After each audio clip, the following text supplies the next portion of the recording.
Hello and welcome to all our viewers in Nigeria and around the world to News Cycle on Global Television, coming to you live from the nation's capital, Abuja. I am Jumai Manson. A quick reminder that Global Television is on DSTV channel 365 and Star Times channel 276. You can download the Global TV Nigeria mobile app for Android and iOS devices to keep track of our broadcast. Now the news in full. President Bola Tinubu has commissioned the newly constructed Mabushi bus terminal, declaring it a major milestone in his administration's effort to modernize public transportation, enhance security and boost economic opportunities in the Federal Capital Territory. Speaking at the commissioning, the president commended the terminal as a transformative project that will bring order, safety and efficiency to Abuja's transport system. The Mabushi bus terminal, one of 3 such facilities in Abuja, was designed to replace chaotic roadside pickup points with a structured, secure and well-monitored transport hub. President Bola Tinubu has commissioned the Greater Abuja Water Supply Network to enhance portable water distribution across the Federal Capital Territory. President Tinubu described the water initiative as a transformative project that enhances national development agenda. Godwin Sunday has details. The Greater Abuja Water Supply Project is a major infrastructure development aimed at significantly improving access to safe and clean drinking water for residents of Abuja. At the commissioning of the water project in Abuja, President Bola Tinubu lauded the partnership between the administration of the Federal Capital Territory and the Chinese government. He explained that the water project involves the construction of 4 pipeline loops that will increase the city's water supply capacity by 480,000 cubic meters per day, raising the total capacity from 240,000 to 720,000 cubic meters daily. This water infrastructure is not only a technical milestone, but a moral one, because it is about equity. It is about ensuring that no part of Abuja is left behind in our national development agenda. When we speak of Renew Hope agenda, this is what we mean.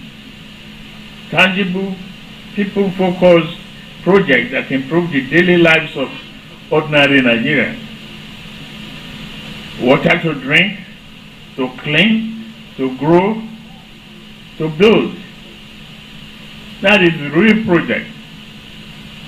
In his remark, the Minister of the Federal Capital Territory, Nyesom Wike, says the project will support sustainable development by enabling existing water plants to operate at maximum capacity, reducing resource waste and fostering local employment and skill development. He added that the expansion of the water project is designed to serve approximately 2.5 million residents across 50 districts in the Federal Capital Territory, including 50 estates and mass housing scheme in the phase 3 and 5 of the city. I want to say today that we almost completed the procurement process to give water to Buhari, give water to Kubwa, give water to Karu and some of the communities. So we are not only providing water to the city, we are also providing water to the satellite towns. This initiative is among several projects of the Federal Capital Territory Administration (FCTA) led by Minister Nyesom Wike. Godwin Sunday reporting for Global Television News. The Minister of Foreign Affairs, Yusuf Tuggar, has announced Nigeria's readiness to host the West African Economic Summit 2025 under the leadership of President Bola Ahmed Tinubu from June 20th to 21st, 2025 at the Abuja International Conference Center. Speaking during the media parley with journalists at the ministry's office in Abuja, the minister stated that the summit, which has its theme, West Africa Economic Summit, unlocking trade and investment opportunities in the region, designed to serve as a strategic platform for shaping the economic future of the sub-region. Global TV correspondent Ramsey Enoch Agbo reports. The Minister of Foreign Affairs, Yusuf Maitama Tuggar, says The West African Economic Summit 2025 is a solution-oriented initiative that seeks to establish a harmonized trade policy framework to eliminate barriers to intra-African commerce and investment, and also to mobilize resources for critical infrastructure, energy, and logistics to improve the free movement of goods and people. WISE 2025 is a solutions-oriented initiative that seeks to establish a harmonized trade policy framework to eliminate barriers to intra-African commerce and investment, promote inclusive economic growth with particular attention to empowering women, youth, and small and medium enterprises. The summit will feature a high-level dialogue between heads of state and business leaders, culminating in a joint communique that articulates shared regional priorities and concrete plan of action. The summit is to facilitate deliberate steps toward a prosperous, united, and globally competitive West Africa. Summit highlights will feature the following key components: a presidential roundtable and CEO forum, a high-level dialogue between heads of state and business leaders, culminating in a joint communique that articulates shared regional priorities and a concrete plan of action. Ramsey Enoch Agbo reporting for Global TV News. Over now to the Inspector General of Police, Kayode Egbetokun, has assured the people of Benue State that security agencies will redouble their efforts in ensuring that lasting peace is restored to pave the way for peace and tranquility in the state. IGP Egbetokun gave the assurance during his on-the-spot visit to the state to ascertain the level of devastation of the recent attacks by suspected armed herders in Benue State. Correspondent Felicity Indere tells us more.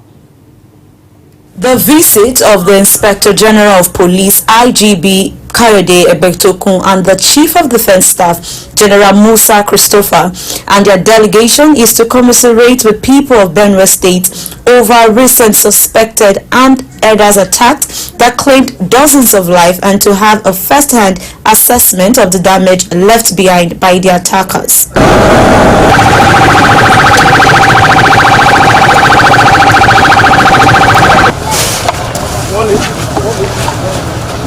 Come, move this motor from here.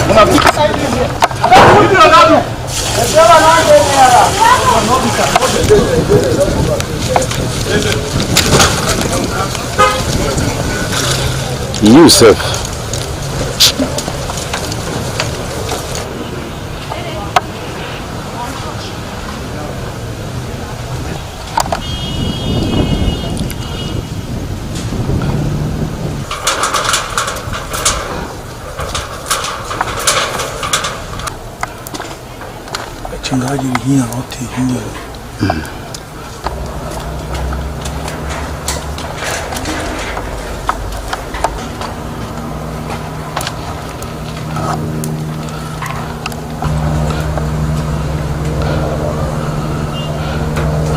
The people of this community are not alone. We are with them. The entire Nigerian communities are with them. A day will come when these bandits will come to operate as they used to, and they will never return. That day is drawing nearer. I can assure you that we are committed to fight this battle and win this war. My appeal to the community is to cooperate with us. For us, like I said, we want this to be the last one that will happen. We're going to go all out to ensure that we address it. We have put in measures in other places and it has worked. Here is not going to be different. I want to assure Nigerians that not only Benue State, all over the country, we are determined based on the mandate of Mr. President, to ensure that we restore peace and tranquility within our country. Governor Hisense Aliyah expressed gratitude for the visit, describing it as a gesture that represents the federal government's commitment in finding a lasting solution to the attacks that have lingered for long. This is a killings uncalled for. Whatever thing it is, it's quite unfortunate that this kind of a carnage, this kind of killings, persists. I know we remain very hopeful that this kind of a devastating occurrence would not happen, not only within the local government. Some residents of Yelwata who spoke to Global TV News expressed their agony in the hands of attackers. It came in around the Yelwata East, started firing gunshots. They fired for almost 5 hours. They met a stiff resistance here from the police. Immediately when they met the resistance, they moved towards Yelwata Market, Yelwata New Market. There they slaughtered more than 100 persons. The incidents lasted for more than 5 hours. They burnt some of our community members in stores there. There are some stores that are housing more than 50 persons. All were burnt down. They have killed 3 persons in a house. That was the starting of the massacre. Yes. So as that happens, then we were afraid. And that was at my own personal area. They were 4 in numbers. And they are Fulanis. The delegation had earlier held a closed-door meeting with the governor for security details. United Nations Secretary General Antonio Guterres has condemned the attacks perpetrated over the weekend in Benue, north-central Nigeria, in which scores of civilians were killed. Guterres said those responsible for the violence should be apprehended, adding that dozens of people were killed while they slept and several were displaced following brutal attacks on the village of Yelwata. Still in Benue State, where the Labour Party has condemned the recent mass killings, calling for the immediate deployment of security personnel to protect vulnerable communities across Nigeria's north-central region. Describing the attack as a fresh wave of senseless killings, the party's National Caretaker Committee, chaired by Senator Nanidi Usman, urged a full-scale investigation and swift persecution of perpetrators regardless of status or affiliation. Usman also expressed deep sorrow over the killing of more than 100 people, including women, children, displaced persons, and security operatives, as well as the destruction of homes and livelihoods. Meanwhile, former Anambra State Governor and 2023 Labour Party presidential candidate Peter Obi has criticized President Bola Tinubu's delayed visit to crisis-hit regions of the country. In a post on X, Obi hailed Tinubu's planned visit to Benue massacre communities, but noted that similar compassion should be shown to communities in Niger State, particularly Mokwa, where floods reportedly claimed over 200 lives and left more than 1,000 people missing. The former Anambra State Governor also warned that selective empathy and leadership by what he called remote control sends a dangerous message to grieving Nigerians. Let's turn to another story now. Edo State Governor Senator Monday Okpebolo has named retired General Cecil Osehegai as chairman of Livestock Control Committee to end clashes between herds and farmers in the state. Speaking at the inauguration of 27-man committee, Governor Okpebolo tasked the committee to work in line with the terms of reference. Governor Okpebolo urged the committee to handle the task carefully while the assignment was being carried out.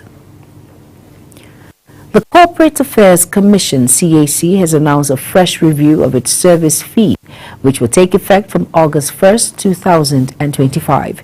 In a public notice, the Commission explained that the fee adjustment is part of efforts to deliver efficient, technology-driven services that allow of businesses and the Nigerian economy.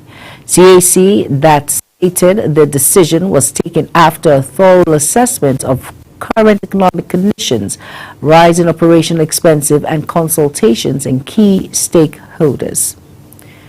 Ibrahim Mantu of the Nigerian Senate has died at the age of 74. He reportedly passed private hospital in Abuja, where he had been receiving treatment for a few days. Funeral prayers were scheduled to take place the same day at the Akpo Legislative Mosque in Abuja. Mantu's career spanned over 4 decades, beginning his journey in 1978 and rising as Deputy State Chairman of the National Party of Nigeria (NPN) in Plateau State in 1980. He was a Liberal convention and in 1990 contested unsuccessfully for the national chairmanship of the NRC. You are watching live broadcast of News Cycle. When News Cycle returns, the United Nations has warned of looming famine in Sudan, Gaza, and 3 other global hunger hotspots. Details coming shortly as business and sports stories on the other side of. Please stay with us.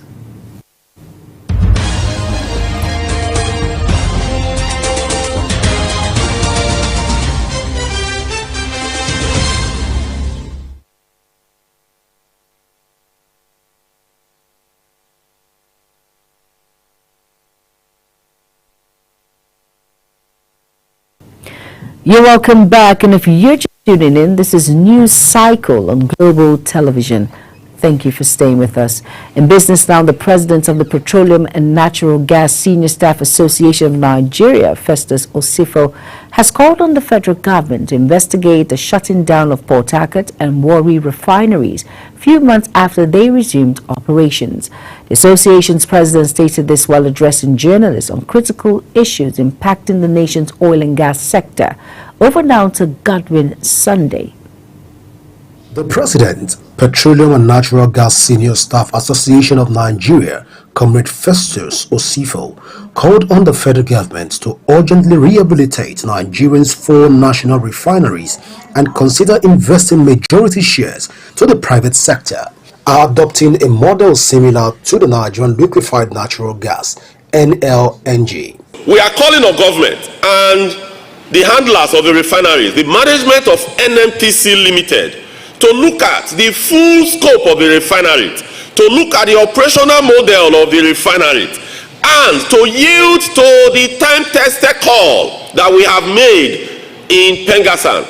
Successive administrations in Pengassan has called on government at all levels, most especially because these are federation assets, to come together and ensure that our refineries are managed optimally. The union proposed the creation of strategic petroleum product reserves across Nigeria's 6 geopolitical zones to mitigate fuel shortages and ensure a stable supply. He emphasized the need for long-term strategic planning in the energy sector. Then, on the issues of pipeline vandalization, a lot of these companies, they have deployed private drones. A lot of these companies, they brought in security experts, even from abroad, on how the issues of pipeline vandalization could be curbed. Whereas in other countries, these are facilities that are protected by government. So government must be alive to its responsibility to ensure that the oil and gas infrastructures across the nook and cranny of Nigeria, they are well protected. The union reiterated its commitment to advocating for the welfare of Nigerians' oil and gas workers and contributing to the development of a robust and sustainable energy sector. Godwin Sunday, reporting for Global Television News. Nigeria's food inflation has declined for the second consecutive time to 21.14% in May 2025, down from 21.26% in April 2025. The National Bureau of Statistics disclosed this in its latest Consumer Price Index release. Similarly, headline inflation dropped to 22.97% in May from 23.71% in April 2025. The Debt Management Office, DMO, has announced plans to raise up to 50 billion naira through the issuance of a Series 3 Federal government green bond aimed at financing climate-friendly projects with climate change adaptation and mitigation initiatives to receive the largest allocation of 15.96 billion naira. Patient Oniha, Director General of the Management, made this known during the official launch of the green bond held in Lagos. A breakdown of the spending plan for FGN Series 3 Green Bond shows that 15 billion naira will be allocated to clean energy transition initiatives, including the development of local infrastructure, conversion to CNG and electric vehicles. On the foreign stories now, the United Nations World Food Programme has warned of increasing hunger in 13 hotspots around the world, with 5 of them facing an immediate risk of starvation and death in the coming months. A latest hunger hotspots report released by the World Food Programme and the UN Food and Agriculture Organization, FAO, has warned that urgent humanitarian action is needed. It further stated that there must be a coordinated international effort to de-escalate conflicts, displacement, and mount an urgent full-scale aid response. But the Program Director of Food Security and Nutrition Analysis, Jean-Martin Burr, says conflict is the main driver of the crisis.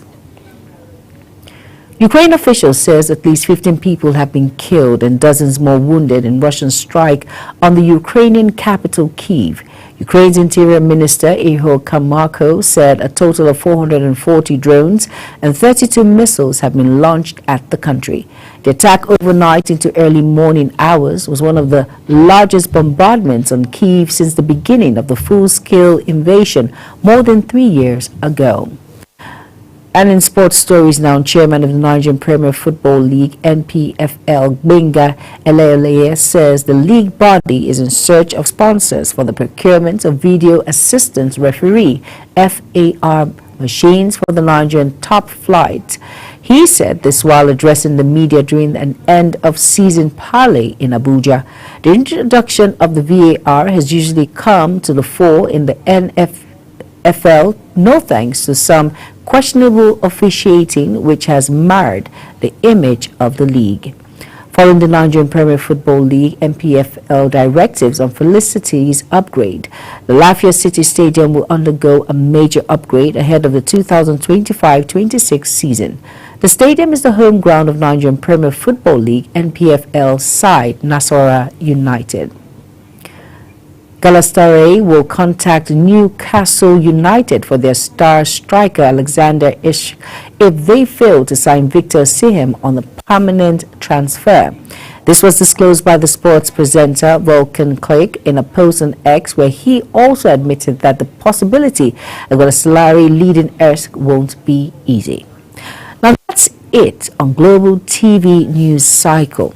Quick reminder that Global TV is on DSTV channel 365 and Star Times channel 276. Kindly follow us across all social media platforms now showing on your screen by using @Global TV NG.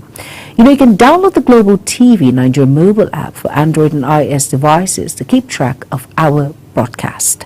I am Jumai Manson. Thank you for watching. Good evening.